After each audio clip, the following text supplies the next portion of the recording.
Mohon perhatian, tekan tombol subscribe. Terima kasih atas perhatiannya. Nah, kemarin itu kita dari RT RW itu lebih ke mengarah ke Anies, golput atau coblos semua. Jadi kekecewaan mereka itu ya dengan cara begitu. Kita nggak bisa mengarahkan gitu, hak mereka kan gitu. Kalau Pak Anies bergabung dengan Mas Ungu itu lebih bagus. Iya, saya berharap 2029 Pak Anies bisa diusung oleh Partai Mas Ungu. Itu harapan kita.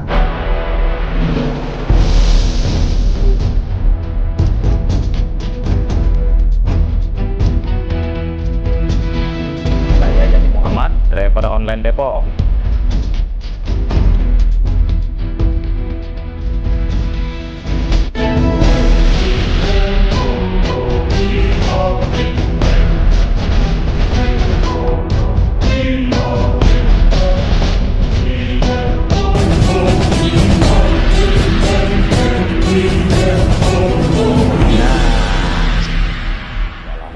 Saya kemarin Ketua Koperasi SBMB, Sukses Berkah Maju Bersama, adalah koperasi cikal bakal dari RT/RW DKI. Oh gitu? Iya. Sejak kapan itu Pak dibangunnya? Itu koperasi SBMB itu 2020. Anggotanya ada berapa sekarang? Anggotanya yang terdaftar ada sekitar berapa itu? Ada 1.000 ada kali. 1.000? Ada. Jadi itu terfokus anggota dia di Jakarta Barat.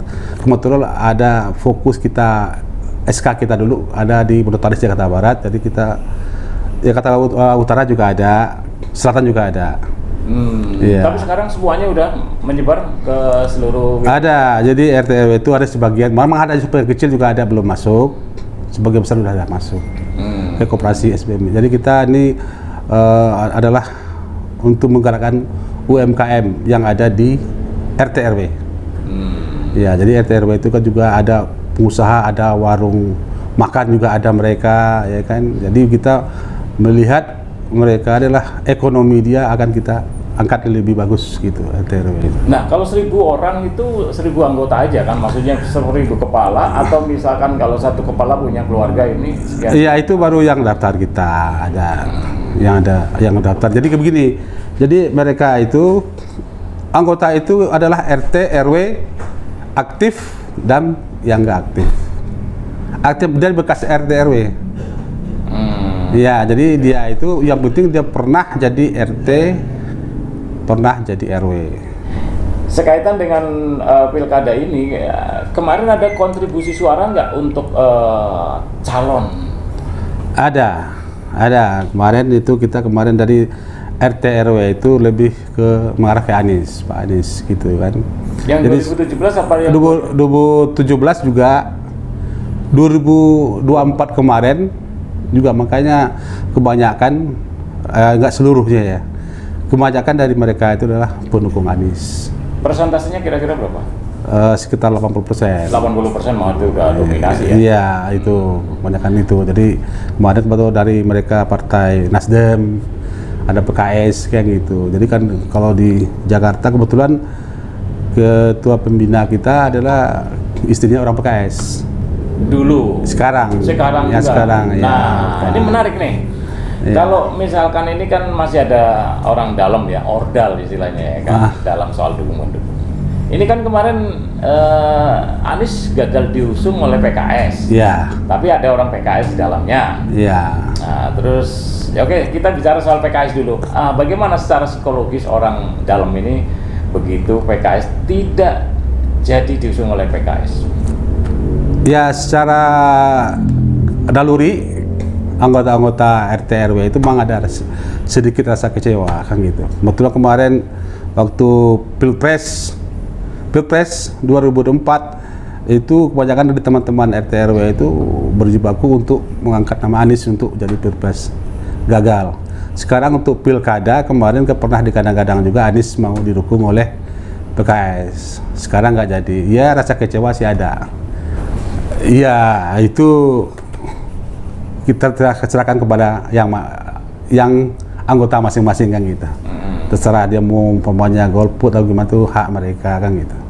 Kita serahkan ke anggota, nggak tentu kita arahkan gitu, nggak.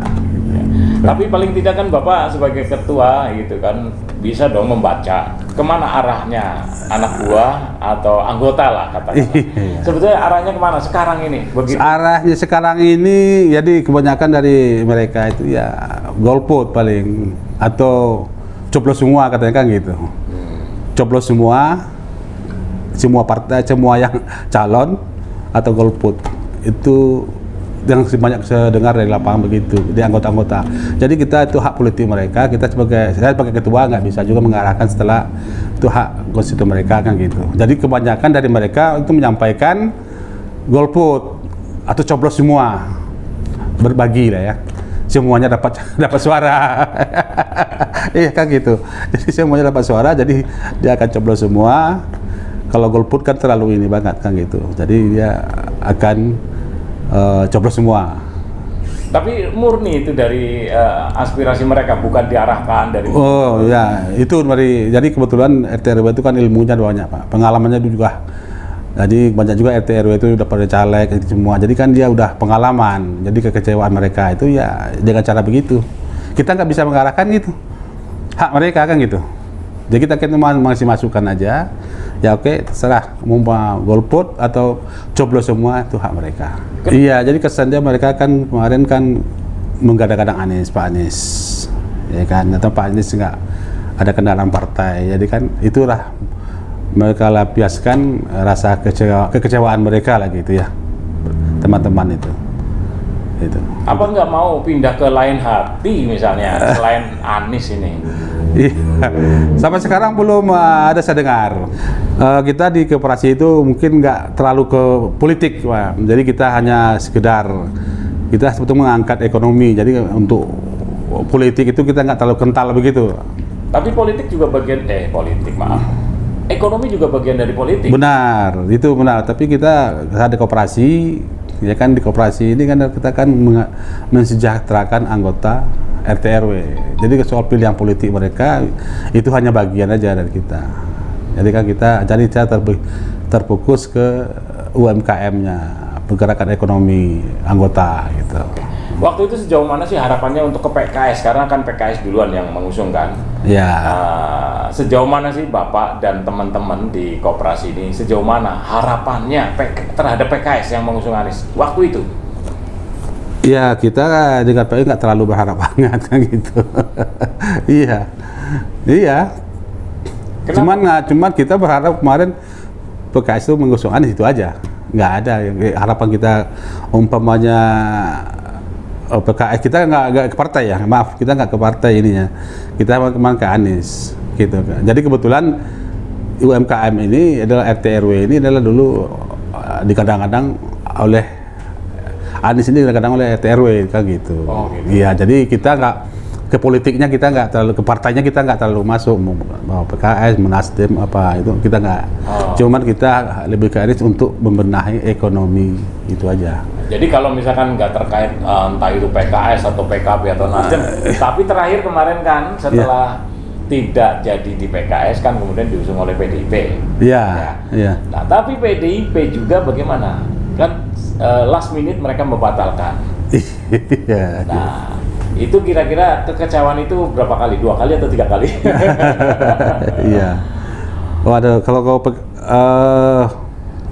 PDIP ya? Iya PDIP kemarin. Kalau PDIP kita nggak terlalu ngikutin Pak. Tidak terlalu ikut? Nggak terlalu ngikutin, jadi malah ya itu politik itu kita nggak terlalu ikut yang kayak Bukan, PDIP. artinya harapan waktu itu. Harap, iya kita juga nggak berharap, nggak ada harapan sebetulnya kayak gitu. Ke PDIP? Iya. Oh, tapi Iya. tetap bahwa ada dong misalkan ya mudah-mudahan misalnya gitu diusung oleh PDIP. Mudah-mudahan, tapi kan kita nggak terlalu besar.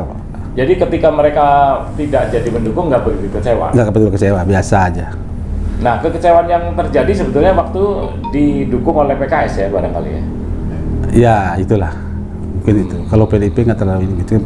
Masalah PKS sudah dari 2017 kan, 2017 Pilpres, ya sekarang lepas itu aja. Oh gitu. Sakit hatinya di sini. Iya. Nah, ini satu terakhir nih, Ya. Pak. Kan sudah dengar ya, Pak Anies kan mau bikin organisasi massa atau ormas Ya. atau juga partai ya kan. Nah, menurut Bapak bagaimana? Itu bagus. Jadi Pak Anies ada rasa tanggung jawabnya, kan gitu. Bagus itu kalau bikin partai atau ormas gitu. Jadi kendaraan Pak Anies jauh dibangun, benar dibangun, kan gitu maksudnya.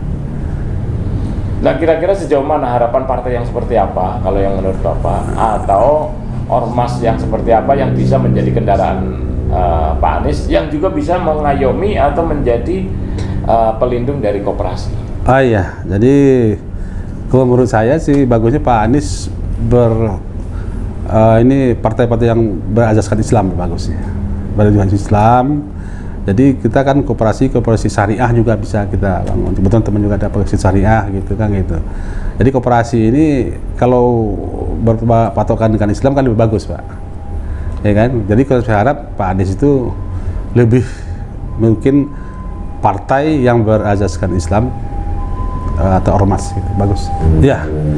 Kalau Partai Masyumi ini saya lihat sudah lama kenal dengan Partai Masyumi. Mendengar sudah lama. Jadi Partai Masyumi ini dulu pendirinya Muhammad Nasir ya, kayak gitu ya. Jadi kalau saya lihat kalau Pak Anies bergabung dengan Masyumi itu lebih bagus. Ini partai yang bersejarah, sejarah Islam, benar-benar partai yang mengusung rasa Islam gitu. Kita berharap Pak Anies di situ bisa ikut andil di Partai Masyumi, ya kan. Masyumi ini partai yang berbasar Islam, bagus, sebetulnya saya bagus. Kedepannya mungkin lebih bagus, apalagi banyak partai-partai yang Islam yang mungkin bisa bergabung dengan Masyumi gitu. Anda yakin nggak misalkan di Masyumi itu aspirasi yang dari pendukung Anies bisa tersalurkan di Masyumi? Insya Allah yakin saya. Alasannya? Alasannya ya kemarin itu pendukung Pak Anies itu kebanyakan yang berajaskan Islam. Jadi dengan adanya partai Islam, insya Allah pendukung Pak Anies akan bergabung ke Masyumi, yakin gitu. Jadi lebih baik bergabung ke Masyumi ketimbang bikin partai baru ya? Iya. Atau bagaimana? Iya, kalau bikin partai baru kan prosesnya lama, Pak. Masyumi kan udah ada, ibarat ini tanaman udah numbuh, tinggal disiram aja, udah. Kalau tinggal disiram ke Pak Anies nyiram, udah subur, Pak. Buahnya juga enak nanti mah kalau Masyumi kalau dibangun Pak Anies gitu. Iya. Ya Pak Masyumi ini partai yang benar-benar mengayomi. Benar-benar partai yang cocok dengan Pak Anies ya itu Masyumi. Itu. Oke, ada tambahan kira-kira? Iya, saya berharap 2029 Pak Anies bisa diusung oleh Partai Masyumi. Itu harapan kita. Dan menjadi orang Masyumi. Masih menjadi Masyumi. Insya Allah Pak Anies jadi orang Masyumi.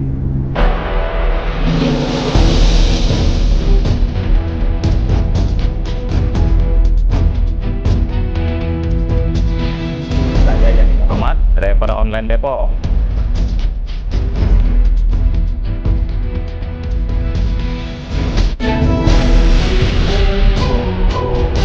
Oh,